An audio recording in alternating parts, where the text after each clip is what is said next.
La luna deslumbrante asoma entre los árboles. La oscuridad de la noche lo inunda todo.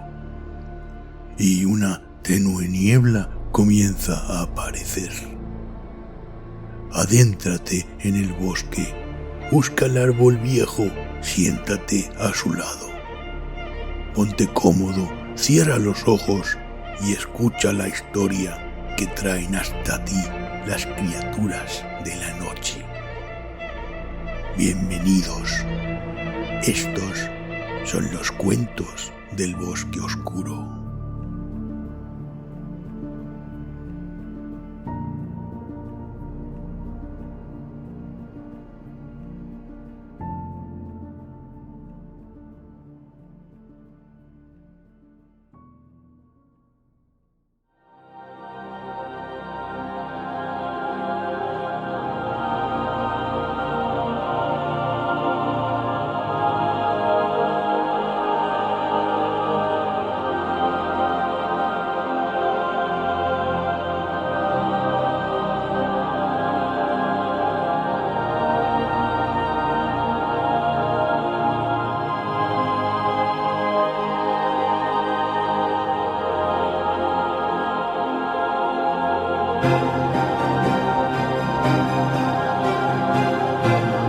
Cita con Rama, de Arthur C. Clarke.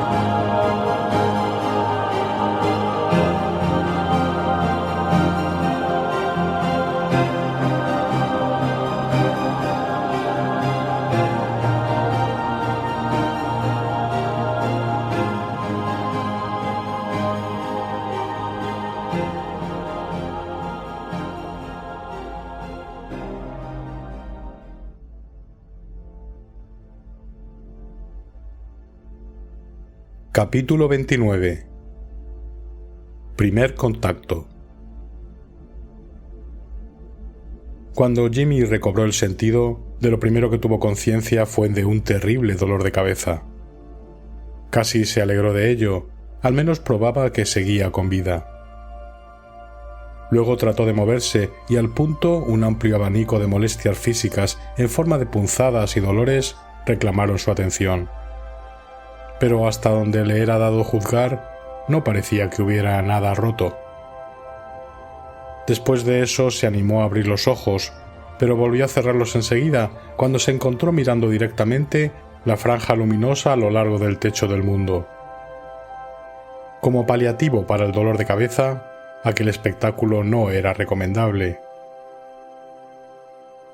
Aún se encontraba tendido allí, recobrando las fuerzas y pensando cuándo podría abrir los ojos, cuando oyó cerca un repentino ruido extraño, como de alguien que estuviera masticando.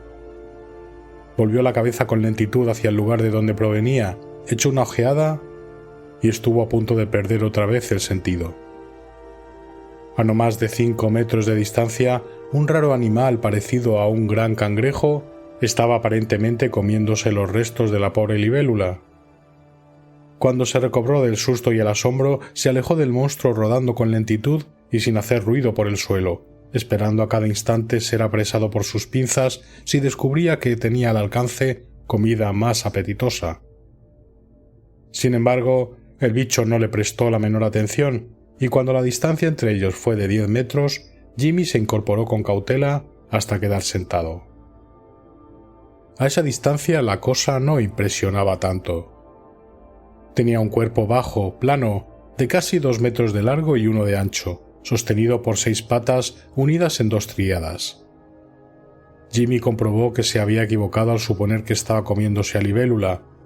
En verdad, no se veía señal alguna de que tuviera boca. Lo que hacía realmente esa criatura era un excelente trabajo de demolición, valiéndose de pinzas como tijeras para reducir la bicicleta aérea a pequeños trozos. Luego, toda una batería de manipuladores impresionantemente parecidos a manos diminutas transferían los fragmentos a una pila que iba creciendo en la espalda del animal. ¿Pero era un animal? Aunque esa había sido la primera impresión de Jimmy, ahora no estaba tan seguro. Se advertían una confianza, una determinación en su proceder que sugerían un alto grado de inteligencia. él no veía razón alguna para que una criatura que solo poseyera instinto se pusiera a reunir cuidadosamente los esparcidos trozos de su bicicleta aérea, a menos, tal vez, que estuviera haciendo acopio de material para un nido.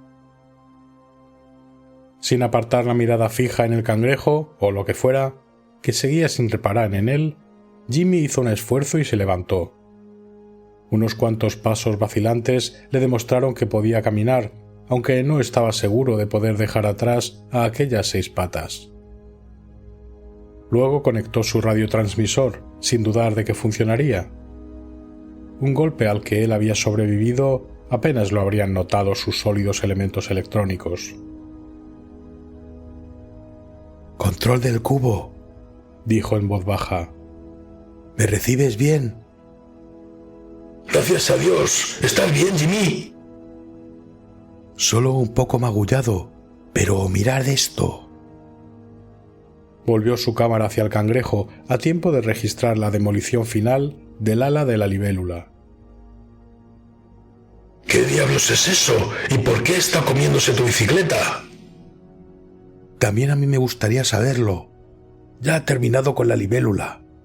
Procederé a una retirada estratégica antes de que se le ocurra empezar conmigo. Jimmy fue retrocediendo con lentitud, sin dejar de observar al cangrejo, que se movía ahora en círculos cada vez más anchos, buscando al parecer fragmentos que podía haber pasado por alto. Y así Jimmy pudo observarlo desde todos los ángulos y verlo por primera vez tal como era. Entonces, pasada la impresión inicial, pudo apreciar que se trataba de una bestia hermosa. La denominación cangrejo que él le había dado automáticamente era quizás un tanto engañosa. Si no hubiera sido tan largo, habría podido compararlo con un escarabajo. Su caparazón poseía un precioso brillo metálico. Jimmy casi habría jurado que era metal. Esta era una idea muy interesante, por cierto. ¿Podía tratarse de un robot y no de un animal? Con este pensamiento observó al cangrejo atentamente, analizando todos los detalles de su anatomía. Donde debía estar la boca tenía una colección de manipuladores que le recordaban a esos cortaplumas de varias piezas multiuso que hacen las delicias de los muchachos activos. Había pinzas, limas, alicates y hasta algo parecido a un taladro. Pero eso no era un rasgo decisivo. En la Tierra el mundo de los insectos había igualado todas esas herramientas y muchas más. La cuestión animal o robot seguía sin definirse en su mente. Los ojos que podían haber dilucidado dicha cuestión la tornaban aún más ambigua. Estaban tan profundamente hundidos entre 2 gruesos párpados protectores que resultaba imposible decir si sus cristalinos eran de cristal o de alguna sustancia gelatinosa. Carecían de expresión y mostraban un sorprendente y vívido azul. Aunque los había dirigido hacia Jimmy varias veces, en ningún momento reflejaron la menor muestra de interés.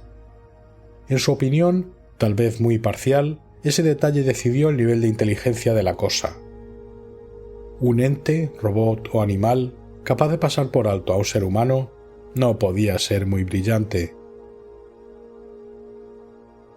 Ahora la cosa había dejado de girar. Permaneció quieta unos segundos, como escuchando algún mensaje inaudible. Luego volvió a ponerse en movimiento, balanceándose en una curiosa marcha en dirección al mar.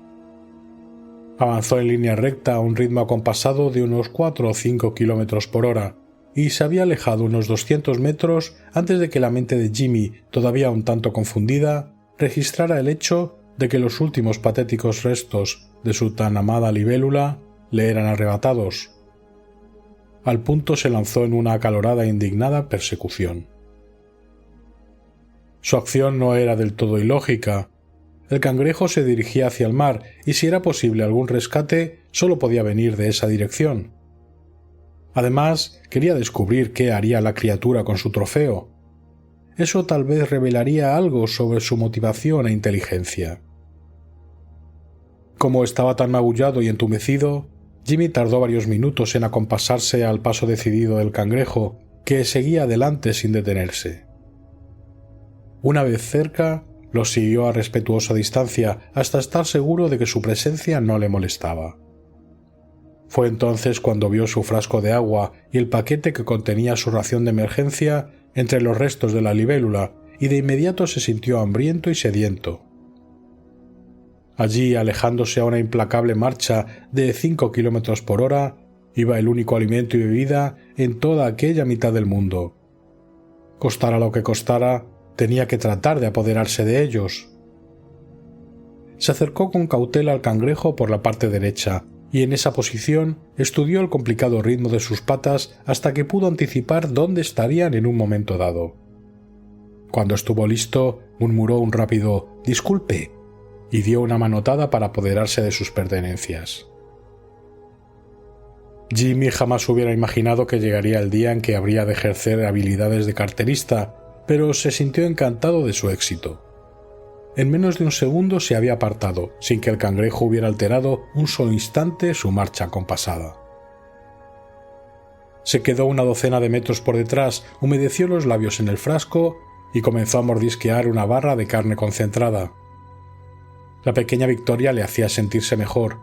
Pensaba que ahora podía incluso arriesgarse o pensar en su sombrío futuro. Mientras había vida, había esperanza, y sin embargo no imaginaba modo alguno en que pudiera ser rescatado por sus compañeros.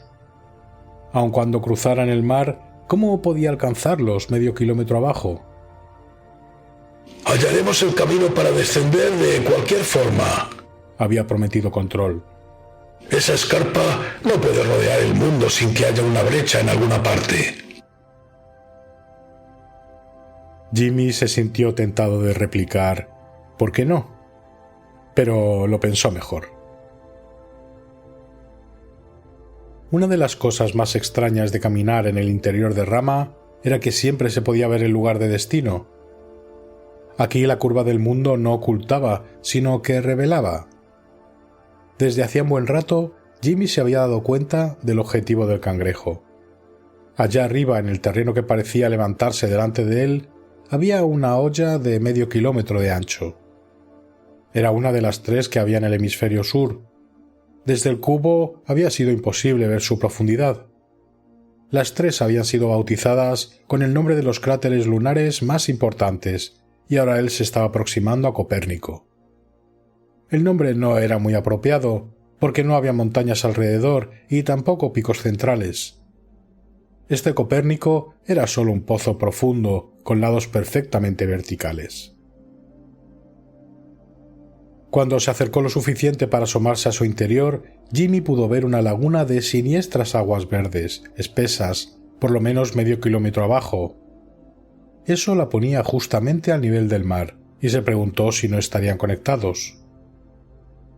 Serpeando en el interior de la hoya, había una rampa en espiral incrustada casi en la escarpada pared, de modo que el efecto era el del estriado de un inmenso cañón de escopeta. Parecía haber un notable número de vueltas, y solo cuando Jimmy siguió su trazado durante varias revoluciones, confundiéndose más y más en el proceso, comprendió que no había una rampa, sino 3, totalmente independientes una de otra, y con una separación de 120 grados entre ellas. En cualquier lugar que no fuera Rama, aquello habría sido un impresionante tour de force arquitectónico.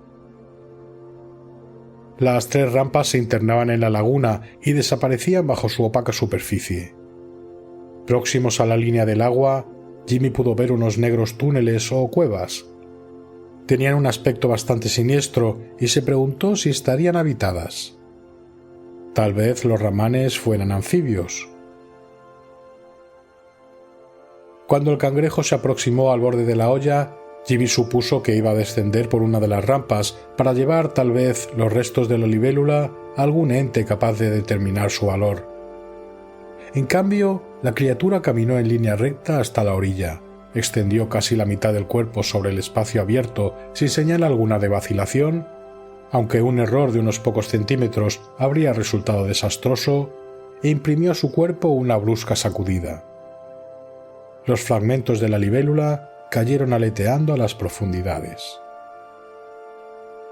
Al verlos desaparecer, los ojos de Jimmy se llenaron de lágrimas. 10 puntos, pensó amargamente, para la inteligencia de aquel robot o animal. Habiendo eliminado la basura, el cangrejo dio media vuelta y empezó a caminar hacia Jimmy, inmóvil a apenas 10 metros de distancia. ¿Me dará el mismo tratamiento?, se preguntó. Confiaba en que la cámara no temblara mucho entre sus manos mientras enfocaba para control al monstruo que se aproximaba rápidamente. «¿Qué me aconsejáis?», murmuró angustiado, aunque sin mucha esperanza de obtener una respuesta que le sirviera. Significaba un pobre consuelo comprender que estaba haciendo historia y su mente recorría todos los patrones previstos para un encuentro semejante. Hasta ese momento todos habían sido puramente teóricos.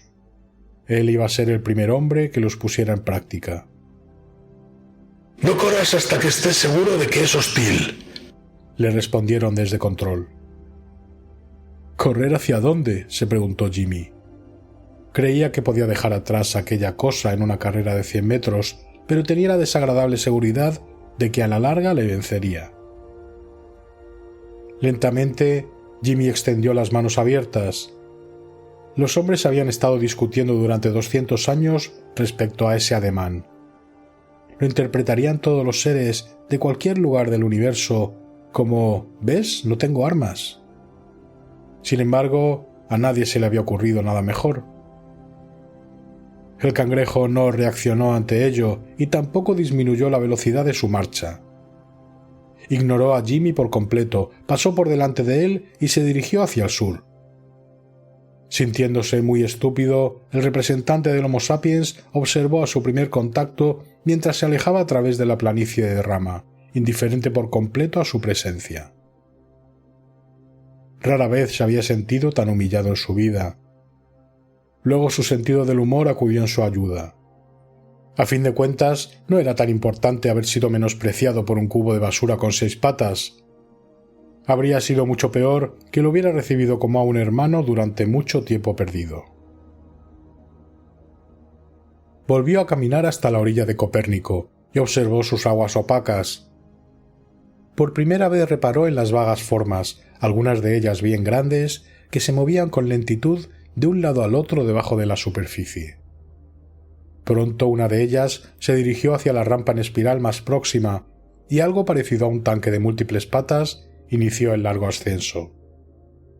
Al paso que iba, coligió Jimmy, tardaría casi 1 hora en llegar al borde. Si se trataba de una amenaza, se movía muy despacio.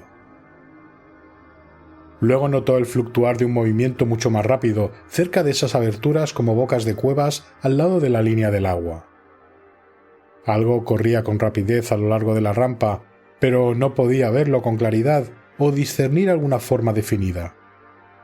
Era como si estuviese mirando un remolino móvil de polvo del tamaño aproximado de un hombre. Parpadeó y sacudió la cabeza, manteniendo los ojos cerrados durante varios segundos. Cuando volvió a abrirlos, la aparición ya no estaba. Tal vez el golpe le había afectado más de lo que había supuesto. Esta era la primera vez en su vida que sufría de alucinaciones visuales. No lo mencionaría a control. Tampoco se molestaría en explorar aquellas rampas como había pensado hacer, pues eso sería obviamente una pérdida inútil de energías. El fantasma giratorio que simplemente había imaginado divisar en el fondo de la olla nada tenía que ver con su decisión. Nada en absoluto, porque, desde luego, Jimmy no creía en los fantasmas.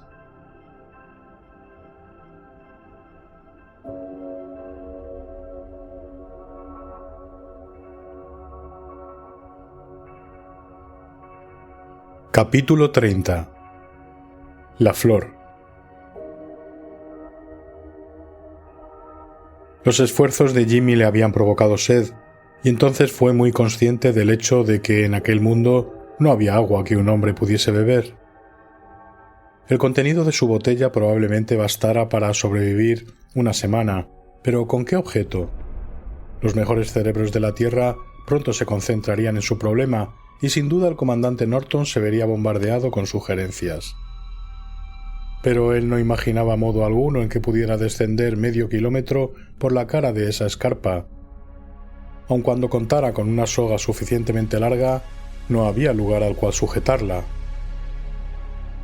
De cualquier manera, era algo estúpido e indigno de un hombre entregarse sin luchar. Algún tipo de ayuda tendría que llegar del mar, y mientras se encaminaba hacia él, seguiría con su trabajo como si nada hubiese sucedido. Ninguna otra persona tendría jamás oportunidad de observar y fotografiar las variadas regiones a través de las cuales debía pasar, y eso le aseguraría la inmortalidad. Aunque hubiera preferido muchos otros honores, eso era mejor que nada. Se encontraba solo a 3 kilómetros del mar que la pobre libélula había podido cruzar, pero parecía poco probable que lo alcanzara en línea recta. Parte del terreno que había frente a él se convertiría quizás en un obstáculo insuperable. Sin embargo, ello no suponía un problema, porque había otras rutas que podía seguir. Las veía todas en el gigantesco mapa curvado que se extendía hacia arriba y a ambos lados de él. Tenía tiempo de sobra. Comenzaría con el paisaje más interesante, aun cuando lo sacara de la ruta directa. Más o menos a 1 kilómetro de distancia, a la derecha, había un cuadrado terreno que brillaba como si fuese cristal tallado o una gigantesca exhibición de joyas. Fue probablemente este pensamiento lo que hizo que Jimmy apretara el paso. Hasta de un hombre condenado se podía, razonablemente, esperar que demostrara algún interés por unos cuantos miles de metros cuadrados de gemas. No se sintió particularmente decepcionado cuando las supuestas joyas resultaron ser cristales de cuarzo, millones de ellos, engastados en un lecho de arena. El cuadrado del tablero de ajedrez contiguo era más interesante. Estaba cubierto de columnas huecas de metal, colocadas muy cerca unas de otras y de alturas que iban desde 1 a 5 metros. El lugar era completamente intransitable, solo un tanque habría podido pasar a través de aquel bosque de tubos. Jimmy caminó entre los cristales y las columnas hasta que llegó al primer cruce de caminos. El cuadrado de la derecha era una enorme alfombra o tapiz hecho de alambre entretejido. Trató de soltar uno de los alambres, pero no pudo romperlo. A la izquierda había un mosaico de baldosas hexagonales, también colocadas, que no se notaba ninguna unión entre ellas. Habría parecido una superficie formada de una sola pieza si las baldosas no hubieran tenido todos los colores del arco iris. Jimmy pasó varios minutos tratando de encontrar 2 baldosas contiguas del mismo color, para ver si así podía distinguir sus límites, pero no descubrió un solo ejemplo de tal coincidencia.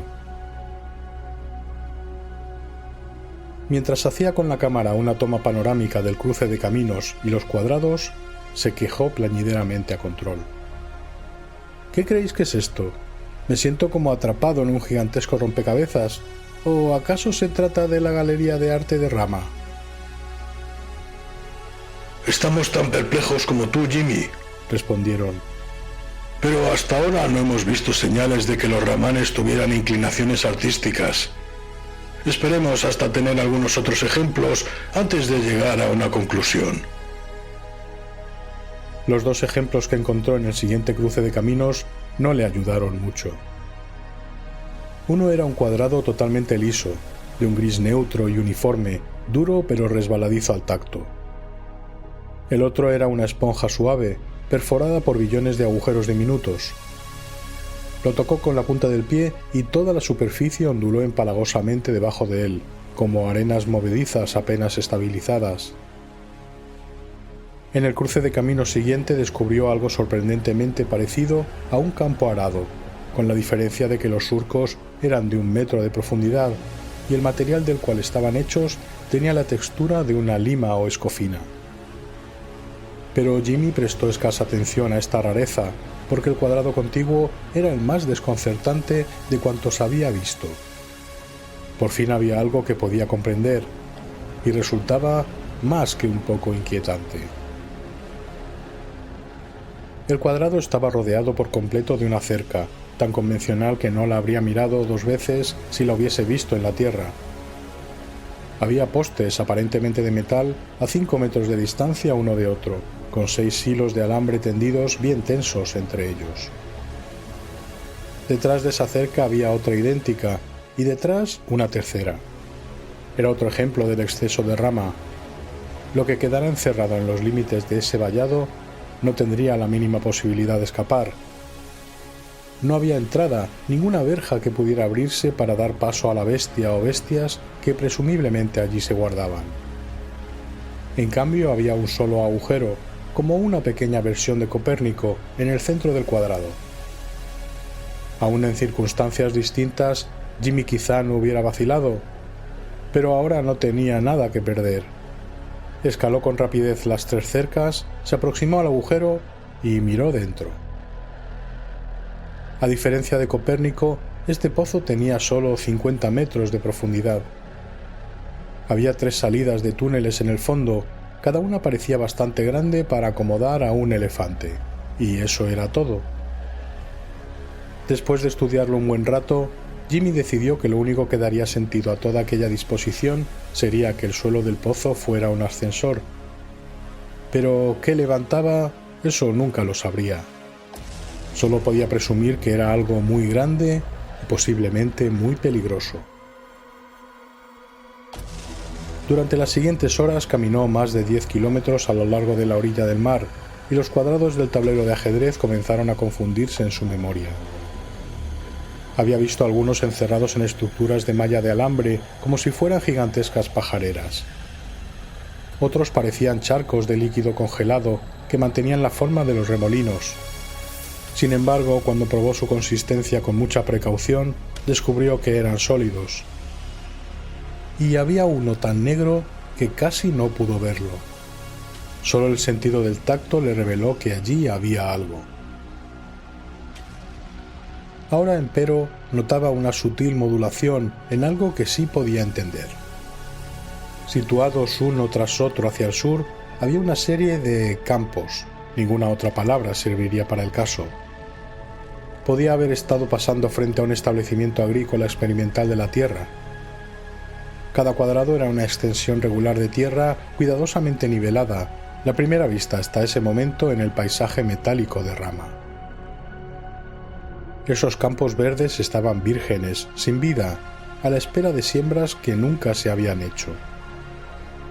Jimmy se preguntó cuál sería el propósito de esas tierras de labranza, ya que parecía increíble que seres tan adelantados como los ramanes se dedicaran a ninguna forma de agricultura. Aun en la tierra, en la actualidad, cultivar la tierra no era más que una afición popular y una fuente proveedora de exóticos y costosos productos alimenticios. Pero habría podido jurar que esos eran potenciales campos de siembra, inmaculadamente preparados.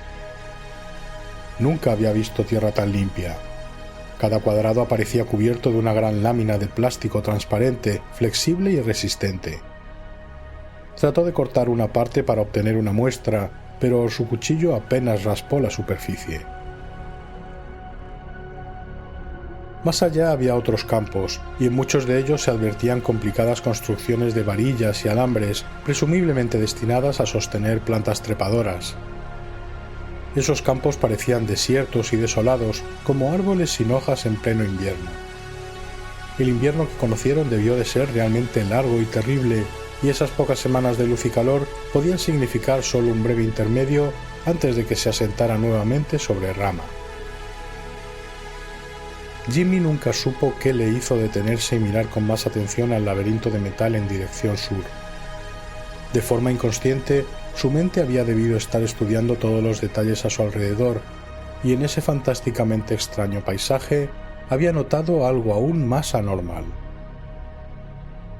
Más o menos a 250 metros, en medio de un enrejado de alambres y varillas, brillaba una singular mancha de color.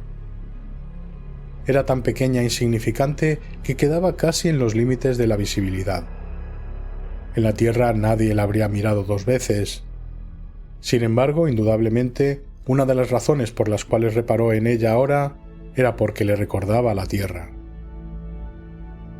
No informó de su hallazgo a Control hasta que estuvo seguro de que no se trataba de un error, de que su propia ansiedad no le provocaba alucinaciones. Solo cuando estuvo a unos pocos metros de distancia pudo tener completa seguridad de que la vida, tal como él la conocía, se había introducido en el estéril y aséptico mundo de Rama. Allí, abierta en solitario esplendor, al borde del hemisferio sur, había una flor.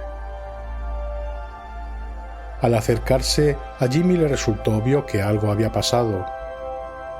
El forro exterior, esa lámina de plástico transparente que probablemente protegía la capa de tierra de la contaminación propagada por indeseables formas de vida, mostraba un agujero. A través de esa rotura pasaba un tallo verde, más o menos del grosor del dedo meñique de un hombre, que se enroscaba subiendo por el enrejado. A 1 metro del suelo estallaba en una fluorescencia de hojas azuladas, más parecidas a plumas que al follaje de cualquier planta conocida por Jimmy. El tallo terminaba a la altura de los ojos, en lo que creyó al principio que era una sola flor. Ahora comprobaba, sin la menor sorpresa, que eran en realidad 3 flores unidas muy juntas. Los pétalos eran tubos de colores brillantes de unos 5 centímetros. Había por lo menos 50 en cada flor y resplandecían con tonalidades azules, violeta y verdes, tan metálicos que más parecían las alas de una mariposa que algo perteneciente al reino vegetal. Prácticamente Jimmy nada sabía de botánica, pero le dejó perplejo no ver vestigio alguno de cualquier estructura parecida a estambres o pistilos. Se preguntó si la semejanza con las flores terrestres podía ser una mera coincidencia. Quizás eso fuera algo más afín a un pólipo de coral. En todo caso, parecía implicar la existencia de pequeños seres que el aire transportaba para servir ya como agentes fertilizantes o como alimento. En realidad no importaba. Sea cual fuere la definición científica, para Jimmy eso era una flor. El extraño milagro, el accidente tan poco rameano de su existencia en ese lugar, le recordaba todo aquello que jamás volvería a ver, y estaba decidido a poseerla. Pero no era fácil. La flor se hallaba a más de 10 metros de distancia, separada de él por un enrejado hecho de delgadísimas varillas que formaban un esquema cúbico de menos de 40 centímetros de lado, repetido una y otra vez. Jimmy nunca habría montado en una bicicleta aérea si no hubiera sido delgado y fuerte, de modo que se consideraba capaz de pasar a través de los intersticios del enrejado. Pero salir de allí podía ser algo muy distinto. Ciertamente le resultaría de todo punto imposible darse la vuelta, de modo que tendría que ir retrocediendo de espaldas. En control se manifestaron encantados con su descubrimiento cuando describió la flor y la enfocó con la cámara desde todos los ángulos posibles. No le pusieron objeciones cuando anunció «voy a buscarla». Tampoco esperaba que la subiera. Ahora su vida le pertenecía por entero y podía hacer con ella lo que quisiera. Se desprendió de la ropa, agarró las lisas varillas de metal y comenzó a retorcer el cuerpo para hacerlo pasar por uno de los intersticios del enrejado. El espacio era reducidísimo. Se sentía como un prisionero que intenta escapar a través de los barrotes de su celda. Cuando logró insertarse por completo en el enrejado, probó a salir, solo para comprobar si había algún problema. Retroceder le resultaba considerablemente más difícil, ya que ahora debía usar sus brazos extendidos para empujar hacia atrás en lugar de hacia adelante, pero no vio razón para temer que pudiera quedarse allí atrapado sin remedio. Jimmy era un hombre de acción e impulsivo, no de reflexión. Mientras avanzaba dificultosamente por el estrechísimo corredor de varillas, no perdió tiempo en preguntarse por qué realizaba aquel acto quijotesco. Jamás en su vida le habían interesado las flores y, sin embargo, ahora ponía en juego sus últimas energías para obtener una. Es cierto que se trataba de un ejemplar único y de enorme valor científico, pero en realidad quería la flor porque la veía como el último eslabón que lo unía al mundo de la vida y al planeta donde había nacido. No obstante, cuando al fin la tuvo al alcance de la mano, de pronto sintió remordimientos. Tal vez era esa la única flor que existía en Rama. ¿Estaba justificado que la robara? Si necesitaba un pretexto, se consolaría con el pensamiento de que los propios ramanes no la habían incluido en sus planes. Se trataba evidentemente de una rareza, algo surgido de ese mundo muchos siglos después, o demasiado pronto. pero en realidad no necesitaba una excusa y su vacilación fue solo momentánea. Tendió la mano, cogió el tallo y dio un fuerte tirón. La flor se desprendió con facilidad. Asimismo, recogió 2 de las hojas antes de comenzar a retroceder con lentitud a través del enrejado. Ahora que solo disponía de una mano libre, avanzar le resultaba difícil en extremo, hasta penoso, y pronto tuvo que detenerse para recuperar el aliento. Fue entonces cuando observó que las hojas plumosas que quedaban en la extraña planta se cerraban, y que el tallo despojado de la flor se contraía poco a poco, desprendiéndose de lo que lo sostenía. Mientras lo observaba, con una mezcla de fascinación y congoja, vio que toda la planta iba desapareciendo en el suelo, semejante a una víbora herida de muerte que se arrastra al interior de su agujero. «He asesinado algo hermoso», se dijo Jimmy. Sin embargo, no era menos cierto que Rama le había matado a él. Solo estaba recogiendo lo que se le debía.